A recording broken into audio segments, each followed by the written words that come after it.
नमस्कार, खबर भारत के खास कार्यक्रम रिपोर्टर लाइव में आपका स्वागत है। मैं हूं आपके साथ प्रियंका। आज हम जानेंगे अलग अलग जिले की क्या कुछ गतिविधियां हैं, उस क्षेत्र में क्या कुछ हो रहा है, कहां जश्न हो रहा है तो कहां लोग मुद्दों से परेशान है, किस मुद्दों को लेकर लोग परेशान है, क्या कुछ मुद्दे वहां उठ रहे हैं, कहां पर कार्यक्रम चल रहे हैं, कहां क्या कुछ हो रहा है, ये तमाम जानकारी हम इस कार्यक्रम के माध्यम से आप तक पहुंचाएंगे, जिसके लिए हमारे साथ सीधे लाइव जुड़ेंगे हमारे संवाददाता और उस क्षेत्र की तमाम गतिविधियां हमसे साझा करेंगे और बताएंगे कि आखिर उस क्षेत्र में क्या चल रहा है। तो हमारे साथ आपको बता दें कि कौन कौन जुड़ने वाला है, इससे पहले आपका परिचय करा देते हैं। हमारे साथ भोपाल से जुड़ेंगे राजू प्रजापति और नरसिंहपुर से मनोज नोरिया, बिरसिंहपुर से सुनील तिवारी, गौरेला से तनवीर आलम, ये रिपोर्टर हमारे साथ लाइव जुड़ेंगे और वहां पर क्या कुछ तस्वीरें हैं वो तस्वीरें साझा करेंगे हमसे और उस पर विस्तार से जानकारी देंगे। और सबसे पहले इसमें जोड़ना चाहूंगी राजू प्रजापति को भोपाल से कि आखिर भोपाल में किस तरह की गतिविधियां रहेंगी, आज की क्या कुछ होगा, क्या जानकारियां हैं उनके पास, इस पर विस्तार से जानकारी के लिए हमारे साथ जुड़े हुए हैं राजू प्रजापति। चलिए उनसे ही जान लेते हैं कि आखिर क्या कुछ गतिविधियां हैं आज की। राजू, क्या कुछ गतिविधियां रहेंगी आज की भोपाल में?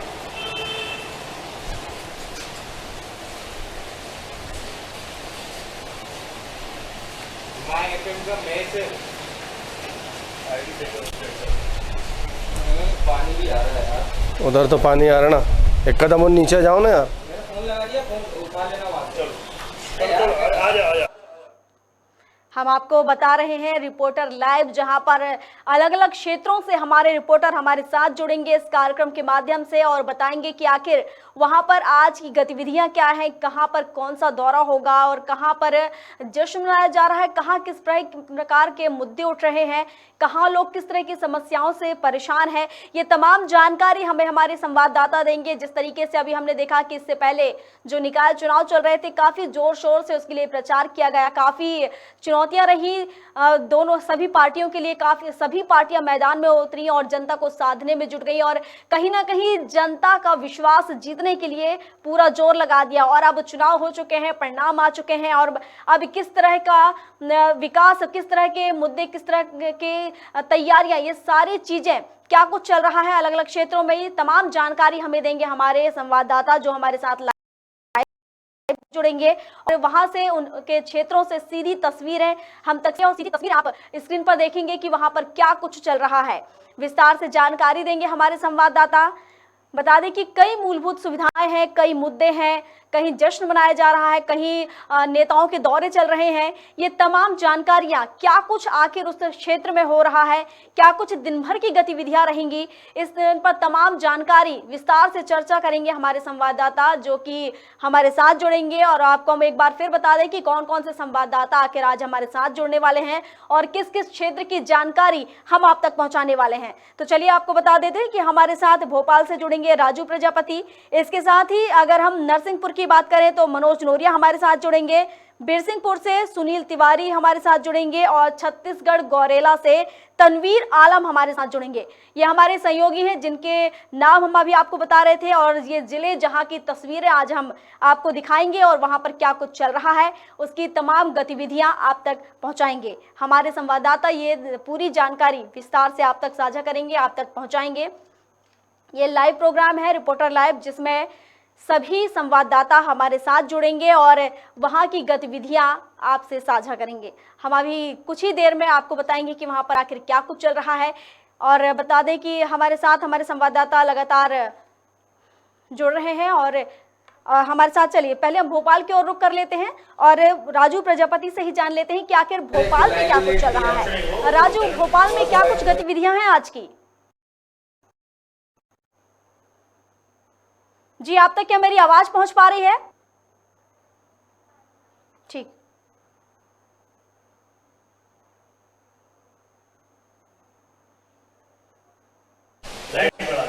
नहीं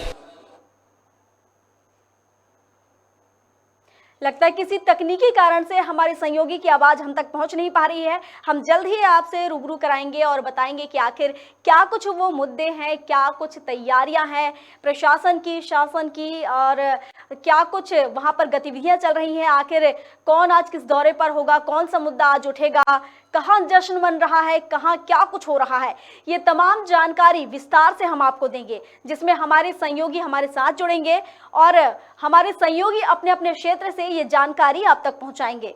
हम कुछ ही देर में आपसे जुड़ेंगे और हमारे जो संवाददाता हैं वो थोड़ी ही देर में हमारे साथ जुड़ेंगे और उसके बाद हम जानेंगे कि आखिर उस क्षेत्र में कौन कौन सी गतिविधियां आज की होने वाली हैं, क्या कुछ आज उस क्षेत्र में होने वाला है।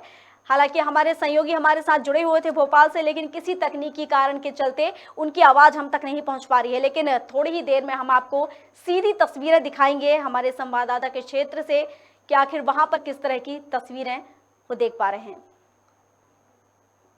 हम ये दिखा रहे हैं आपको रिपोर्टर लाइव, जहां पर सीधे संवाददाता हमारे साथ जुड़ेंगे और साझा करेंगे उनके क्षेत्र से जुड़ी सीधी तस्वीरें। आप देखेंगे थोड़ी ही देर में कि वहां पर क्या कुछ चल रहा है, आखिर क्या कुछ वहां पर गतिविधियां हैं, क्या कुछ आज होने वाला है, कहां जश्न मनने वाला है, कौन किस दौरे, कौन से मुद्दे आज उठेंगे, तमाम जानकारी हम आपको देंगे बस थोड़ी ही देर में। कहीं जाइएगा नहीं, आप देखते रहिए हमारे साथ, हम थोड़ी देर में आपको ये जानकारी देंगे। हमारे जो संवाददाता है वो हमारे साथ जुड़ेंगे। तब तक हम आपको बता देते हैं कि अभी फिलहाल ही में ही नगर निगम चुनाव हुए हैं। नगर निकाय के जो चुनाव हुए इसमें काफ़ी जद्दोजहद करनी पड़ी सभी पार्टियों को, जिसके चलते वहाँ पर जब वो उतरे, मैदान में उतरे थे सभी, अगर हम सभी पार्टियों की बात करें तो सभी पार्टी अगर मैदान में थी तो हमने उस वक्त देखा था कि काफ़ी लोगों के बीच में असमंजस थी और काफ़ी नेताओं को काफ़ी उनको लुभाने में काफ़ी कमर कसनी पड़ी और आखिर परिणाम भी आ चुके हैं। और अब परिणाम के बाद हम जानेंगे कि आखिर क्षेत्रों में क्या कुछ विकास हो रहा है, क्या बदलाव हो रहे हैं, किस तरह की रणनीति बन रही है आगे के काम को लेकर। तमाम जानकारी हम साझा करेंगे। हमारे संवाददाता जब हमारे साथ जुड़ेंगे तो हम जानेंगे कि आखिर उनके क्षेत्र में क्या कुछ चल रहा है और सीधी तस्वीरें हम उनके माध्यम से आप तक पहुंचाएंगे। आप देख रहे हैं हमारा कार्यक्रम रिपोर्टर लाइव, जिसमें लगातार कार्यकर्ता जुड़ेंगे, माफ कीजिएगा, लगातार संवाददाता हमारे साथ जुड़ेंगे। चलिए, और एक बार फिर भोपाल से राजू प्रजापति हमारे सहयोगी हमारे साथ जुड़ चुके हैं। राजू, क्या आप तक मेरी आवाज पहुंच पा रही है?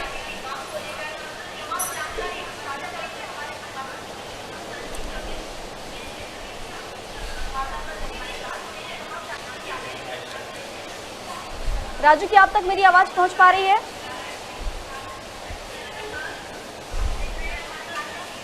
राजू, क्या कुछ गतिविधियां रहेंगी आज?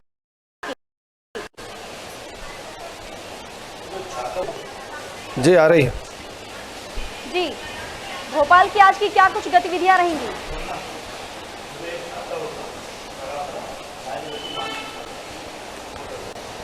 जी आ रही है, आवाज़ आ रही है आपकी, आ रही है जी।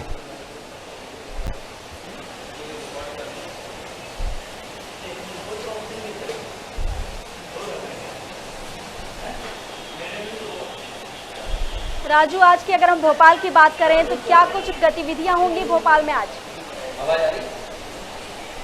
ये भोपाल की अगर मैं बात करूं तो आज भोपाल के अंदर जो गतिविधियां की, जो बताया जा रहा है कि जो प्रदेश के मुख्यमंत्री शिवराज सिंह चौहान और केंद्रीय मंत्री अनुराग ठाकुर, जो कि आज चंद्रशेखर आज़ाद जी कक्ष के अंदर यहाँ पे युवा संवाद आयोजित किया जा रहा है रविंद्र भवन के अंदर। यहाँ पे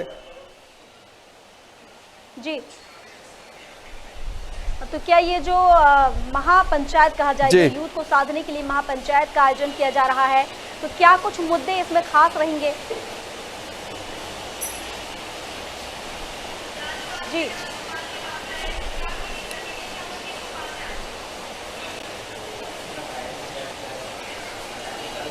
जी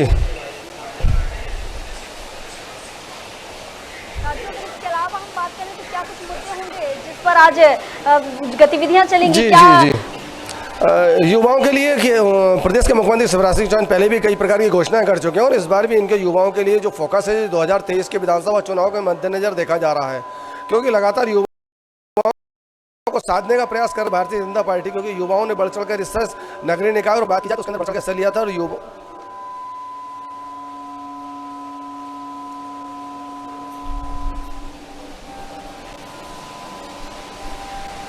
जी, अगर हम स्कूल की बात करें तो स्कूल को लेकर किस तरह की गतिविधियां आप देख पा रहे हैं? बच्चों की शिक्षा से जुड़ी अगर हम बात करें तो उसको लेकर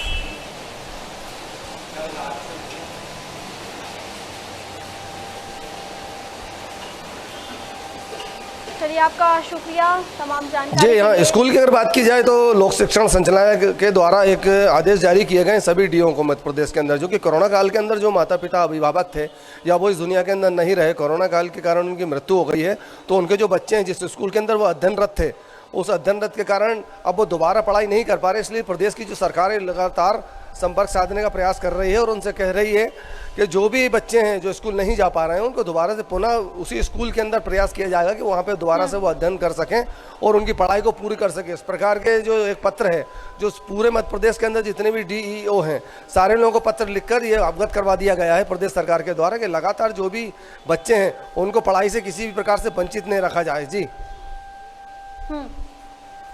बिल्कुल, शासन प्रशासन लगातार बच्चों को बढ़ाने के लिए, बच्चों की शिक्षा के लिए करोड़ों रुपए खर्च कर रही है, उस पर अमल भी किया जा रहा है। जिस तरीके से अभी आपने बताया कि बच्चों को लेकर रण की पढ़ाई चल रही है, आगे चल के कहीं ना कहीं बच्चों की शिक्षा पर अच्छा प्रभाव पड़ेगा इसका।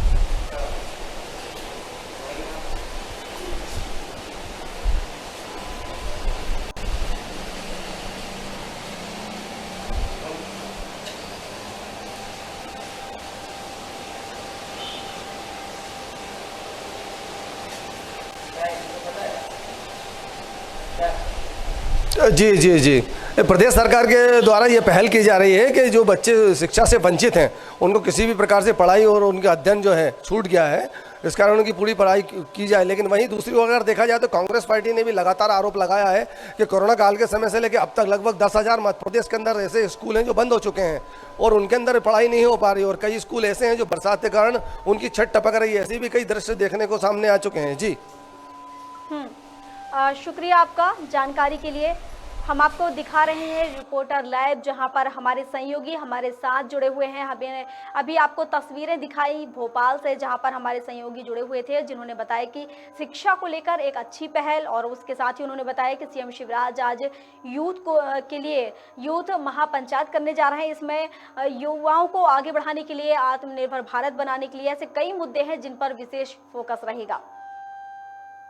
और चलिए, हमारे साथ लगातार हमारे सहयोगी बने हुए हैं, जिस तरीके से हम आपको दिखा रहे हैं रिपोर्टर लाइव और अलग अलग जिले की तस्वीरें आप तक पहुंचा रहे हैं। इसी के साथ हमारे साथ अब जुड़ चुके हैं सुनील तिवारी बिरसिंहपुर से। चलिए बिरसिंहपुर की ओर रुख कर लेते हैं, उनसे ही जान लेते हैं कि तस्वीरें वहां पर क्या कुछ गतिविधियां रहेंगी।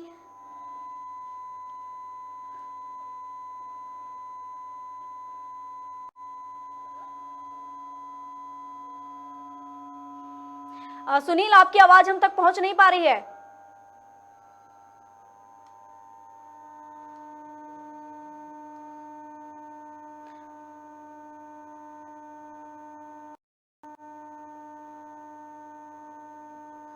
लगता है कि किसी तकनीकी कारण के चलते हमारे सहयोगी की आवाज़ हम तक नहीं पहुंच पा रही है। हम आपको बता देते हैं कि ये खबर रिपोर्टर लाइव के माध्यम से हम आपको सीधी तस्वीरें दिखा रहे हैं। अलग अलग क्षेत्र से हमारे सहयोगी हमारे साथ जुड़े हुए हैं और वहाँ की तस्वीरें हमसे साझा कर रहे हैं।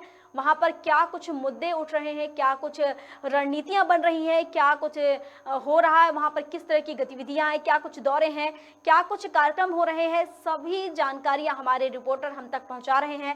हम इसी क्रम में हमने देखा कि भोपाल से हमारे रिपोर्टर जुड़े हुए थे, उन्होंने भी भोपाल से जुड़ी तमाम जानकारी हमसे साझा करी। और अब हम चलते हैं छत्तीसगढ़ के गौरेला, जहां से तनवीर आलम हमारे सहयोगी हमारे साथ जुड़े हुए हैं और उनसे जानते हैं कि आखिर छत्तीसगढ़ में किस तरह की हलचल देख पा रहे हैं।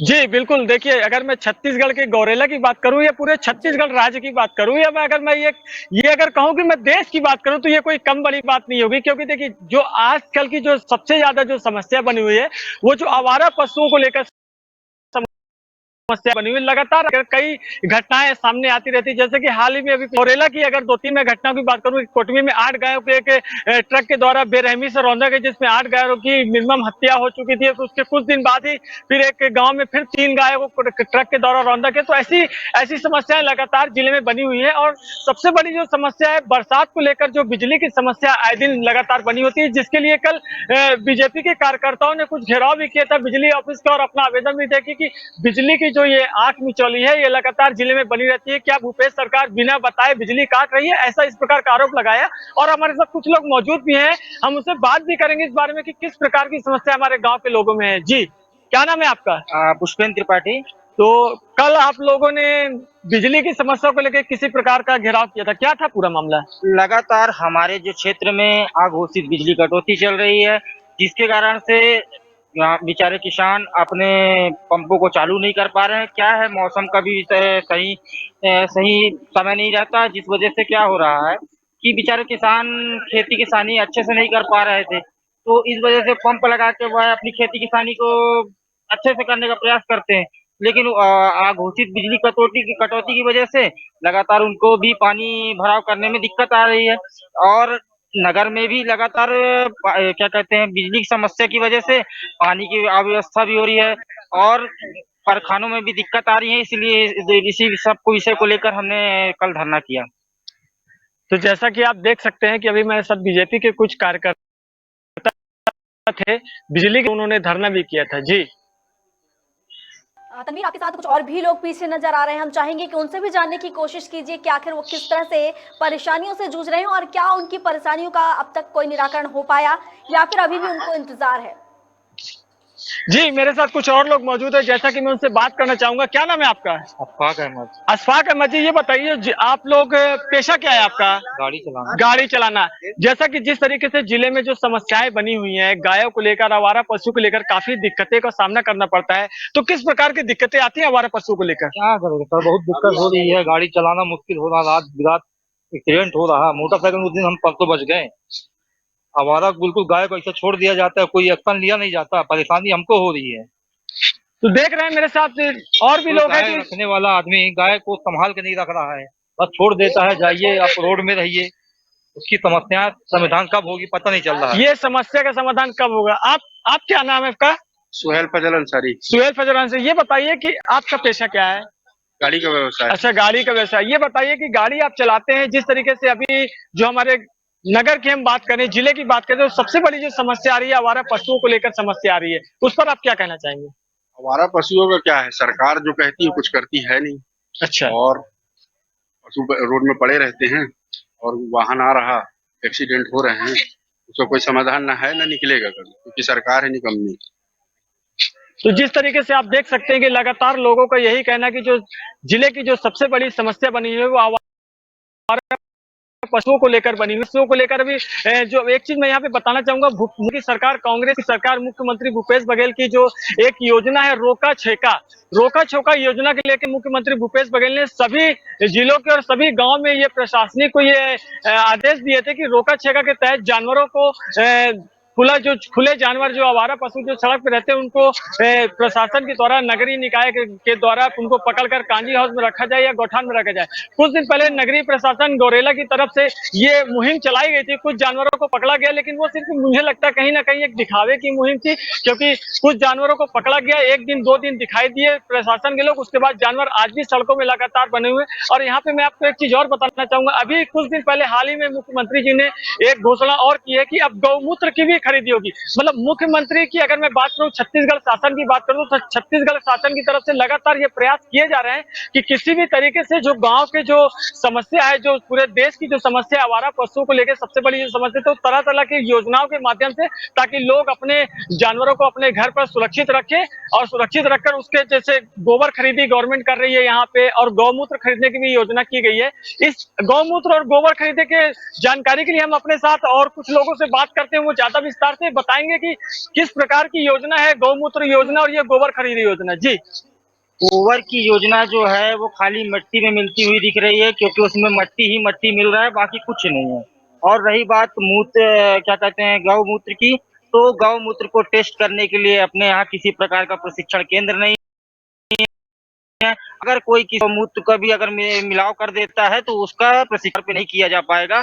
और ये भ्रष्टाचार का एक सीधा जागता उदाहरण है, और लगातार इसी प्रकार के भ्रष्टाचार की योजनाएं चलाकर ये सरकार लगातार भ्रष्टाचार कर रही है।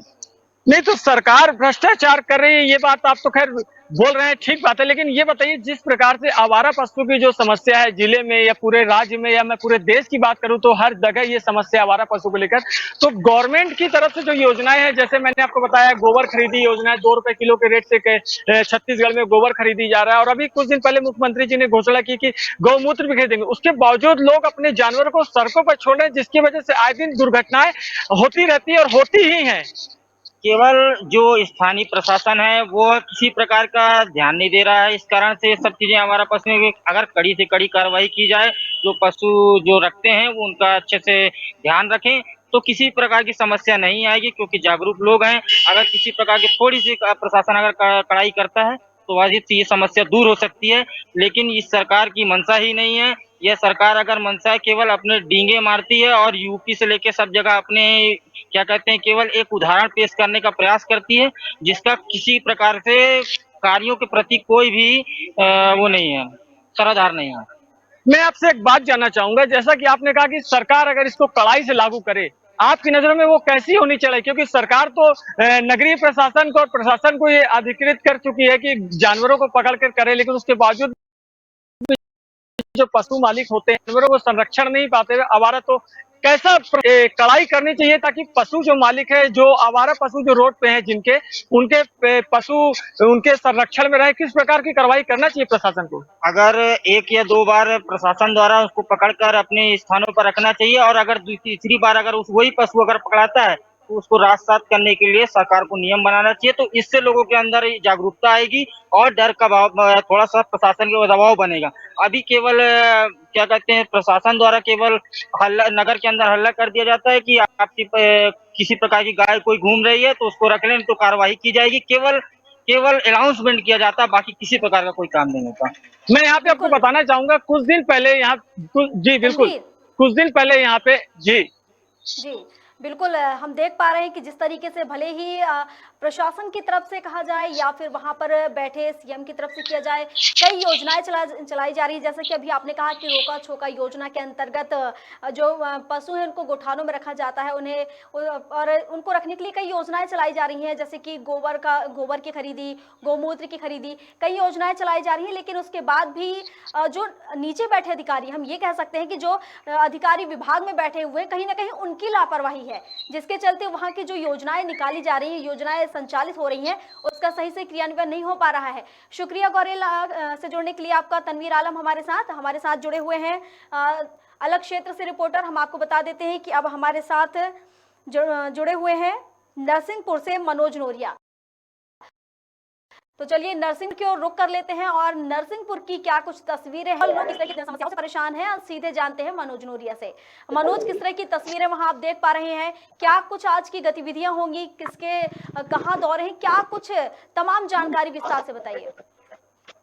जी, नरसिंहपुर मैं बता दूं कि इस समय जो है नरसिंहपुर में जो है राजनीतिक उथल पुथल जो है वो मची हुई है। यहाँ पर हाल ही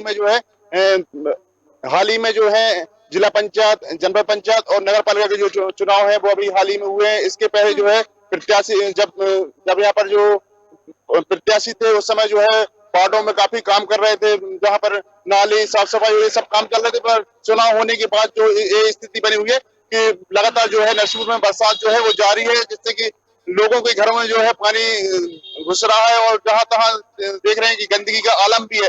और यहाँ पर जो है दूसरी सबसे बड़ी जो समस्या है कि यहाँ पर जो है सीवरेज का काम चल रहा है। सीवरेज जो है रोड पर जो सीवरेज जो है लाइन डल रही है, जिससे कि वहां पर जो मिट्टी है वो बिखर जाती है और उससे जो है लोगों को काफी आने जाने में काफी समस्याएं और परेशानी हो रही है।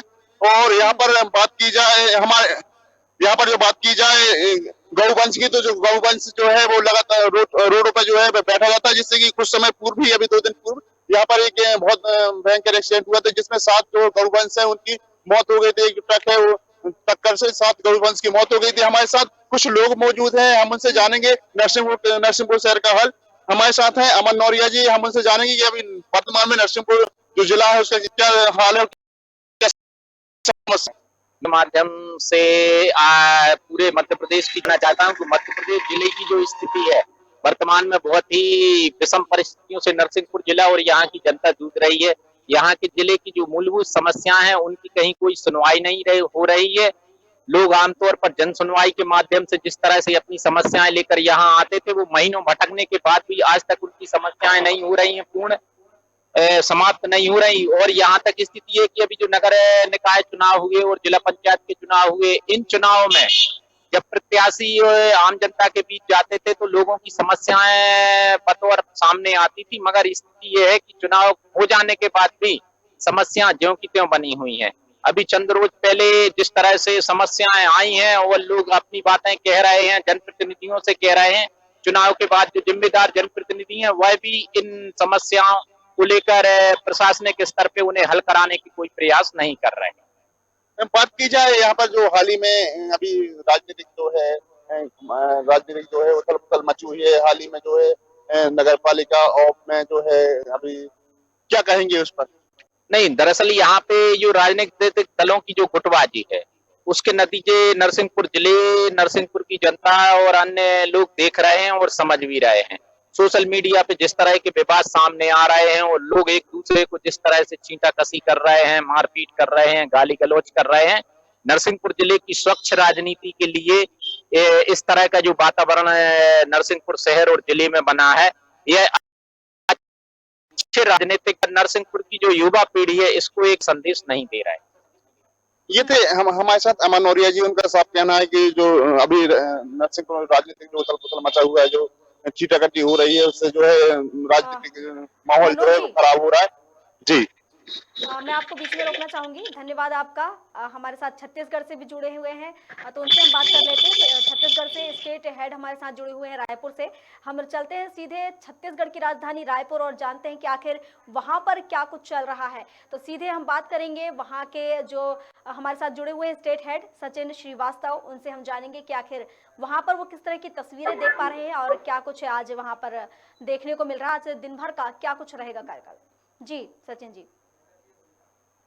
जी, जिस तरीके से अभी मानसून सत्र चल रहा है और विधानसभा लगातार चल रही है, तो छत्तीसगढ़ में इन चीजों को प्राथमिकता से सारे नेता जा रहे हैं वहां पे मानसून सत्र में और बैठक हो रही है, वाद विवाद लगातार चल रहा है। अभी सबसे जो बड़ी बात है इसमें सीएम भूपेश बघेल के ऊपर निशाना करते हुए रमन सिंह ने ये साफ साफ कहा है कि जितने भी भ्रष्टाचार हो रहे हैं, तुम आप पहले अपने भ्रष्टाचार को खत्म कीजिए, फिर जाके दूसरे काम पे फोकस कीजिए। क्योंकि छत्तीसगढ़ में भ्रष्टाचार की जो कहानी रमन सिंह बता रहे हैं, वो चाहे रेत खदान से हो, चाहे कोयला से हो, मतलब जितने भी विभाग हैं सब में भ्रष्टाचार की कहानी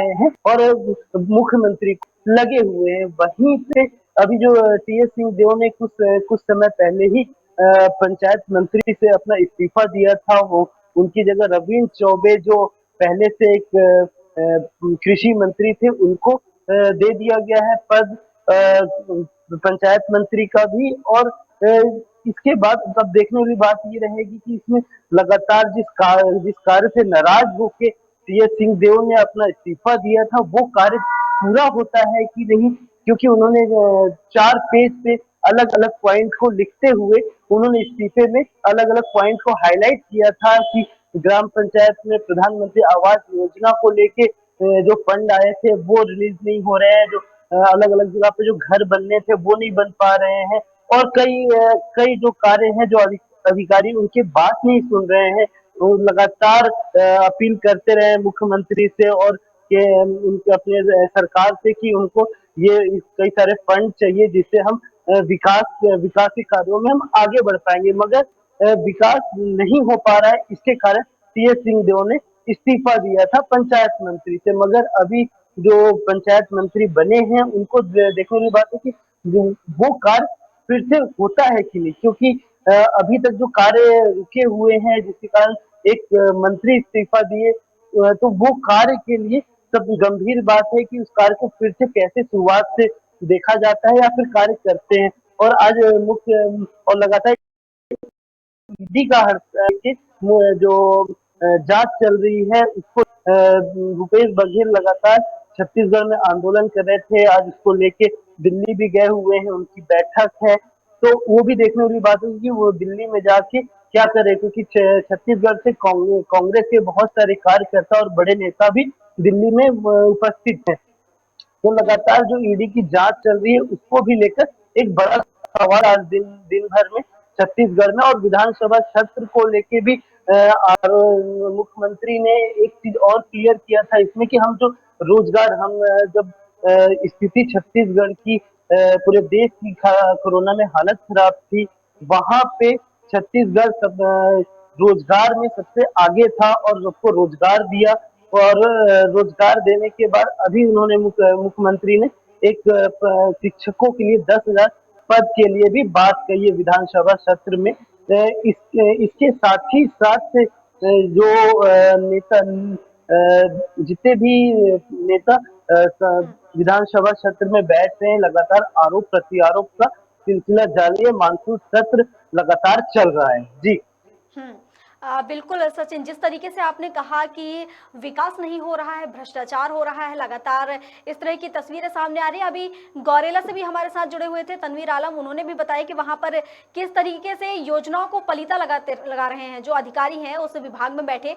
कहीं ना कहीं इन अधिकारियों की वजह से कहीं ना कहीं सीधे जो भूपेश सरकार पर सवालिया निशान खड़े हो रहे हैं, और कहीं ना कहीं विपक्ष ने भी अगर देखा जाए तो आरोप लगाए। क्या कोई प्रतिक्रिया नेताओं की आई इन बड़े आरोपों को लेकर और विकास को लेकर, ये भ्रष्टाचार हो रहा है इसको लेकर? देखिए, जिस तरीके से अभी प्रक्रिया चल रही है, जिसके कांग्रेस के खुद टीएस सिंहदेव एक बड़े नेता हैं, क्योंकि जब विपक्ष में बैठे थे तो ये आक्रामक रूप से बीजेपी का घेराव बीजेपी को घेरते थे और नेता प्रतिपक्ष के रूप में अच्छा योगदान दिया। मगर सरकार बनने के बाद मुख्यमंत्री भूपेश बघेल जब मुख्यमंत्री बने उसके बाद से जो कार्य चालू हुआ है, लगातार अलग अलग ग्राम पंचायतों को भी देखा जाए तो ग्राम पंचायत के ये टीएस सिंह जो मंत्री थे, तो ये जो इस्तीफा दिए थे वो 4 पेज में लिख के दिए थे कि मैं क्यों इस्तीफा दे रहा हूँ। और ये बात जब सामने आई तो वो किसी से बात करने के लिए भी तैयार नहीं थे कि मैंने जो कार्य किया है वो सही किया है, मैं इस्तीफा दे रहा हूँ। तो ये कहीं ना कहीं सरकार को आपस में ही घेरने की बात है कि वो आपस में ही एक दूसरे पर आरोप लगा रहे हैं, क्योंकि एक बहुत बड़ी बात होती है कि कोई मंत्री पदस्थ और उस पद पे है और मंत्री है और अधिकारी उसकी बात नहीं सुन रहे हैं या कार्य नहीं हो रहा है। तो इसमें सबसे बड़ी बात है जो भी कार्य हो रहे हैं, मुख्यमंत्री जो भी कार्य की बात करते हैं उनको गोठान पे भी गोठान को ऊपर डाल दिया जाता है, क्योंकि छत्तीसगढ़ में अभी जो योजनाएं चल रही है अलग अलग पंचायत में ऊपर ही चल रही है। पहले गोबर खरीदने की बात कही थी, इसमें भी वो एक बड़ा भ्रष्टाचार जब बीजेपी ने आरोप लगाते हुए सीधा सीधा ये कहा था कि गोबर खरीदी में भी भ्रष्टाचार हो रहा है, क्योंकि जितनी गोबर खरीदी गई है वो उसको उनके पास रखने का जगह नहीं। जब पूरी बात हुई, जब सीएम तक ये बात पहुंची और जब आरोप, तो उन्होंने जवाब देते हुए सीधा सीधा ये कहा कि बारिश में आधे गोबर बह गए हैं। तो ये इशारा कहीं ना कहीं भ्रष्टाचार की ओर इशारा करता है। जैसे अब हम छोटे जगह पे देखेंगे तो रेत खदान को लेकर, फिर अलग अलग योजनाओं को लेकर जो सही चीजें नहीं पहुंच पा रही है, जिसमें जो महत्वपूर्ण बात है यहाँ पे कि नल जल योजना जो हर घर में नल पहुंचाने की बात कही जा रही थी, जिसमें शुद्ध पानी मिलेगा, पीने वाला पानी मिलेगा और हर घर में मिलेगा, जिससे पानी की समस्या हर घर में खत्म हो जाएगी।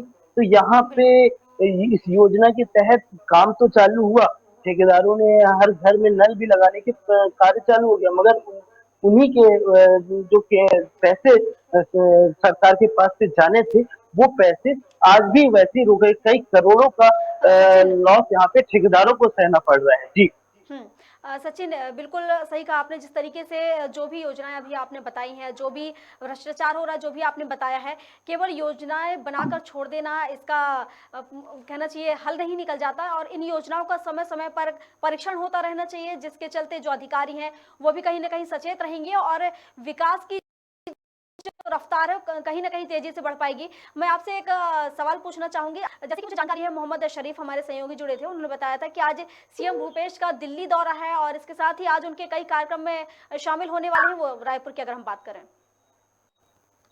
जी, वो मैं आपको बताना चाहूँगा कि वो पहले दिल्ली जाएँगे और दिल्ली में जाकर ईडी को लेके लो बैठक जो उनकी कांग्रेस पार्टी छत्तीसगढ़ के जो लोग गए हुए हैं, अगला प्लानिंग क्या रहेगा, उसको लेके बैठक होगा। उसके अलावा उनका सोनिया गांधी के साथ भी और राहुल गांधी के साथ भी बैठक है। मगर राहुल गांधी का लगातार ईडी से जाँच चल रहा है, तो ये संभव नहीं लग पा रहा है कि उनकी बैठक हो पाएगी और रायपुर में उनका जो कार्यक्रम है वो अलग-अलग समय पे अलग-अलग जो कार्यक्रम है उनके निर्देशन दे दिया उनको उनके लोगों को निर्देशन दे दिया गया है कि कार्यक्रम में कई योजनाओं को लेकर और कई संस्था में जाकर उसको कार्य करने का बताया जा रहा है। जी।